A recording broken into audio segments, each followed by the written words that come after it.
क्या बात है? मुझसे क्या बात करनी है तुम्हें? बाबरोस ने बुलाया है तुम्हें, एक अहम मुद्दे पर बात करनी है। अगर ओरुच को मुझसे बात करनी है तो वो खुद यहां पर आए।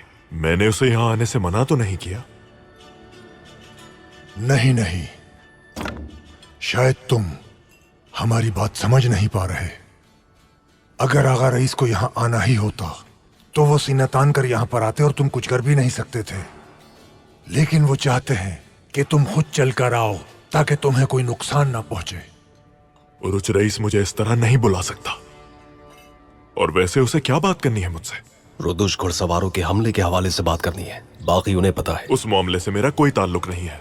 वो अपने दुश्मन के पास जाकर उनसे हिसाब करे। अब तुम लोग यहां से जा सकते हो।